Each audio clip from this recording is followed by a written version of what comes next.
In yesterday's video, we talked about a ton of chase cards, specifically from the Sword and Shield era, that were moving up pretty big in value in PSA 10 pricing.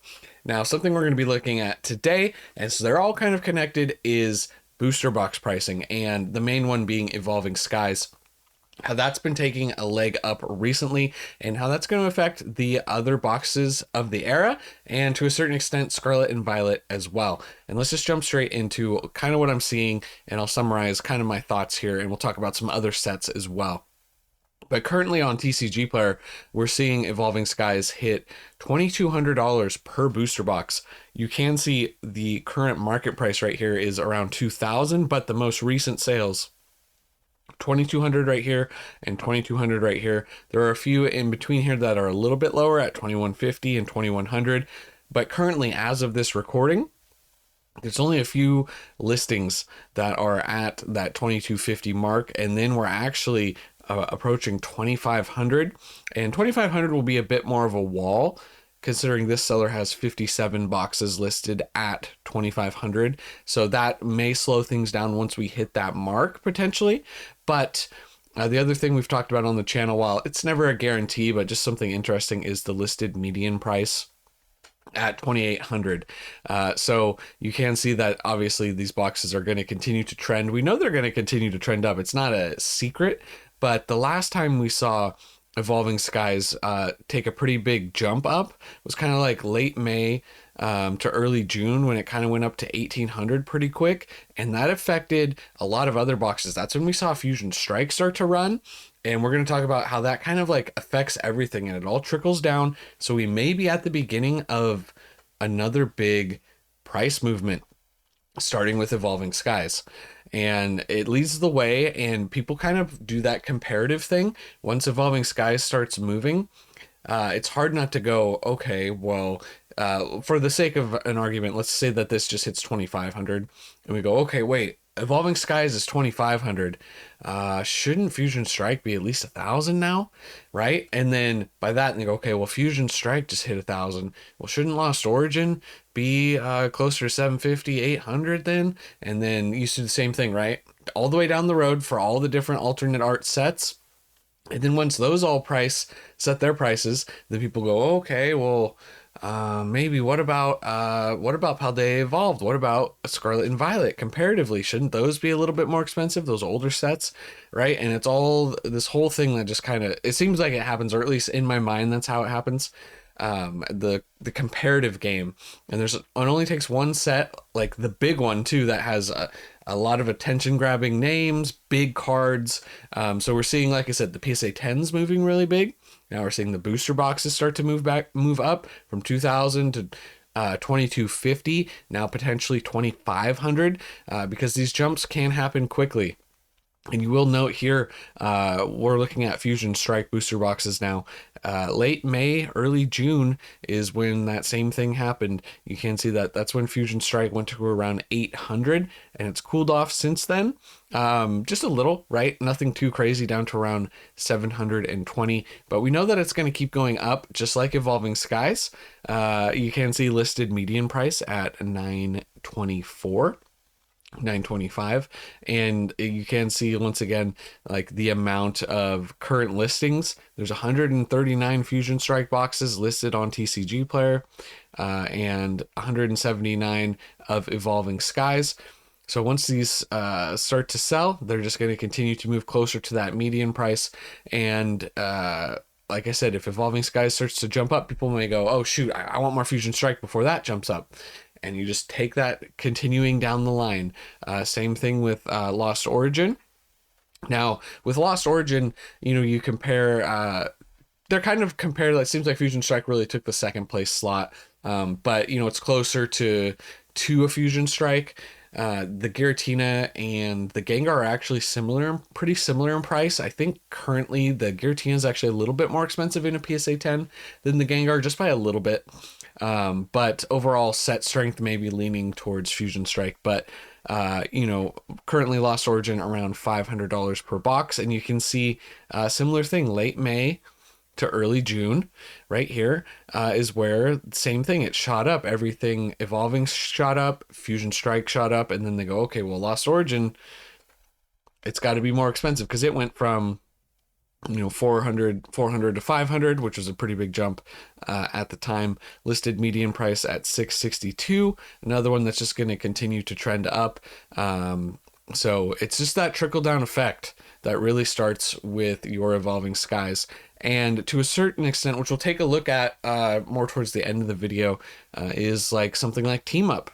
Team Up sets another standard if you want to play the comparison game, albeit of a different era, of a different print size and all of that stuff, but still it kind of remains the same, especially when you get to talking about sets that have been out for a certain number of years, right? And they've aged so long, that really plays a factor. So we'll talk about that at the end of the video as well.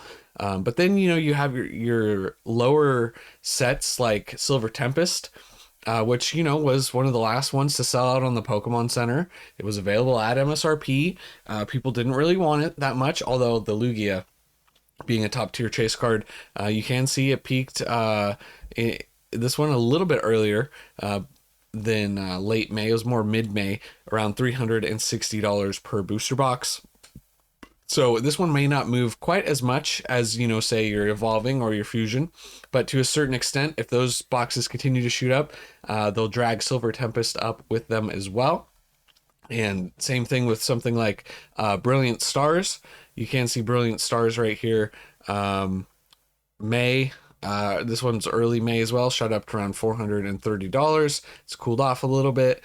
The cool off thing, pretty normal to see after any product shoots up pretty big. So it just cools off for a little bit. Some people come and they list and they undercut each other for a little bit. When it goes to, oh shoot, well, I got some boxes, I'll unload. And the market cools off a little bit or stagnates for a while. In the past, we've seen these periods. You can see like right here, you can go for months before big movement happens. We've seen it happen short periods of time and also long periods of time. It really can depend. It seems like, obviously, with kind of where the market's at, things have been accelerated with how quickly these cycles have been hitting. Because before you'd have to hold on to some of this product for longer before you saw these big jumps.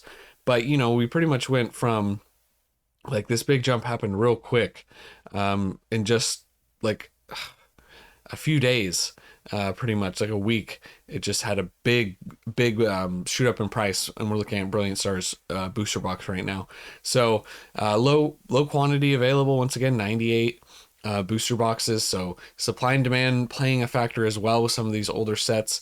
And then not only does it do the same thing with like you start to go down the sets, you start to go down the other product lines, which is something we've talked about. And we use Evolving Skies as a continued example. You go, okay, well, the booster box is now this price.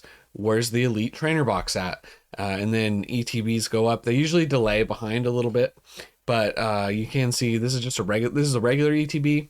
We're not talking about the Pokemon Center ETBs, but we're seeing $350 with listed median price around $480 for this version of the Elite Trainer box for Evolving Skies. Only 35 listed on TCG Player, up 35% in the past 3 months. So you have that trickle down effect to different products, and then we'll have the same thing all the way down to sleeved boosters and stuff like that. So that's really what we're looking at. Potential price movement on all of this stuff. Like I said, Evolving Sky is already moving, right? It's already at 2,200. So it's already happening, but just to what extent? Like, is it going to make that jump up to 2,500 quickly? Because if it does that jump, essentially going from 2,000 to 2,500 in a short span, that's a pretty massive jump. And that's going to get people really, panicking, FOMOing, wanting to pick up more before it gets, even more expensive. So, and like I said, and then people who can't afford the booster box, they go to the ETB. People who can't afford the ETB, go to other products as well. And then same thing with Fusion Strike. Here's just a regular ETB as well. You can see late May to early June, you can see ETB prices went up to around 175. They cooled off a little bit. Now we're seeing around 180, continuing to move up for regular Fusion Strike ETBs.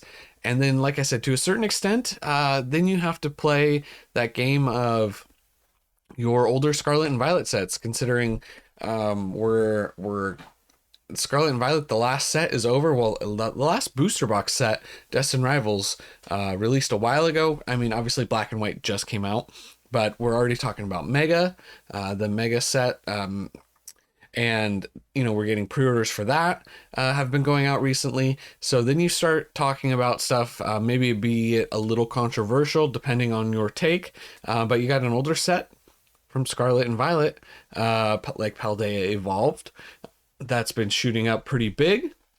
It's around $350 already, but people like that Magikarp, and you start to do the comparison. Like I said, say Evolving Skies is 2,500, say Fusion Strike's 1,000, Lost Origin moves up to 750 or 700 or whatever the prices may be, right? And then you go, okay, well, maybe Paldea needs to get over that 400 mark, and then it gets closer to 5. Like, it's just the way that people look at things. It's hard to not compare stuff.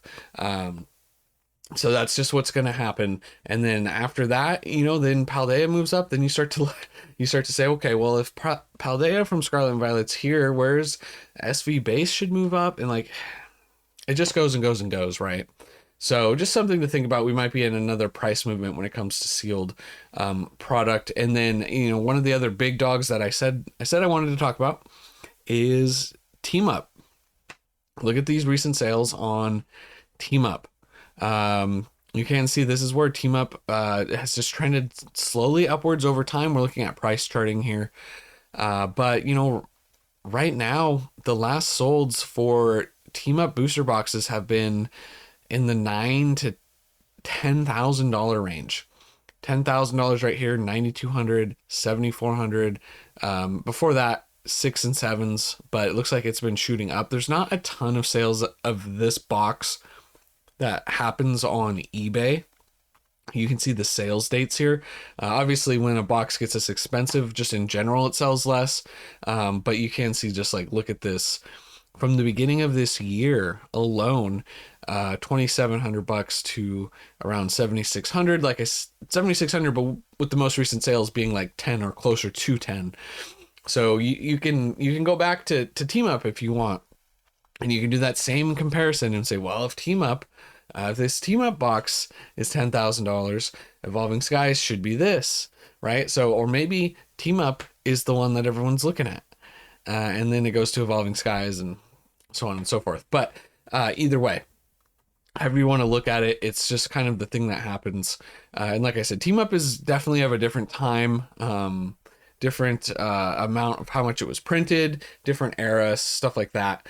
But it nevertheless, once a set gets to a certain period in time, it doesn't really matter anymore. Like, yes, who cares how many were printed, and if it was shorter printed than other sets comparatively, or look at Evolutions. XY Evolutions was a set that was printed an absolute ton, and people, at that time said it wasn't going to be worth much. Ever, and now like look where that's at. And so just give any set enough time, especially if it has some sort of popularity around it, like your Team Up, right? And then your Evolving Skies is your Team Up of the Sword and Shield era. So I just wanted to talk about this potential movement that we might be seeing. Like I said, could be quickly, could be not quickly. Things could slow down, but it's just kind of something that when we saw it happen last time, it happened kind of quick. Evolving went, and then like myself, I was looking at picking up some Fusion Strike just to have, and people were really wanting to hold on to Fusion Strike. They weren't wanting to let it go. A lot of listings were above the current market price at the time. And people just were like, well, it's gonna go up. So I can't sell it at current market. I got to sell it higher. And that's kind of when things shot up pretty quick. So just keep in mind that, cause like I said, that Fusion Strike stuff happened fast. So we could be looking at that potentially. Once again, I'm not saying this is not a prediction video or anything. I'm just saying, like, these are just some observations that I'm seeing. It's not that hard to look at TCG Player and see what the latest solds are and see how many listings there are between certain price points. But it just kind of seems like, also with Bitcoin just continuing to do really well. And then you look at the PSA 10s of the chase cards starting to do really well again. It just starts to make sense. You go, okay, I don't know how many whales or people with Bitcoin are moving stuff into Pokemon. You hear that being talked about a lot. So I don't really know, like, personally, any big like crypto people. So I don't really know. Like, I don't have any inside information, like, how much of that actually happens by any means. But there is definitely a correlation between when Bitcoin and other crypto moves, the Pokemon market moves. And that's definitely been what we've been seeing as what Bitcoin's at like 120,000 right now. So, and as that has hit that price, like I said, PSA 10s are moving up, booster boxes are moving up. So it looks like like I said, if that jump happens, just keep in mind. Just wanted to make this aware, kind of talk about this, and um, I've used the analogy. I'll bring it up again of a carousel. You watch somebody on the carousel and they go to a certain.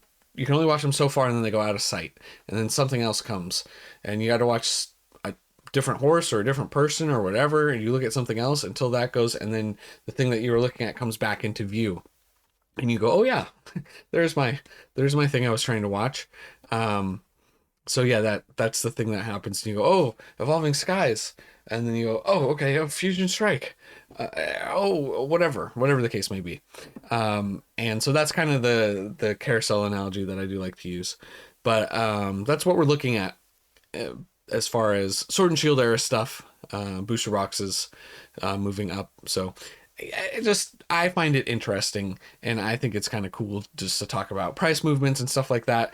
There's been so much Scarlet Violet, Scarlet Violet, Scarlet Violet. It's nice to go back to Sword and Shield a little bit for some stuff, even though it's very established. It's not like exciting with new cards or anything, but it's interesting to see where the prices move. So probably, as far as videos go, probably not going to perform very well, but I do think it's an interesting topic, and I wanted to touch on it. So that's all I have for you guys in this one. Thank you so much for watching. I'll catch you guys in the next one, and remember, it was never a phase.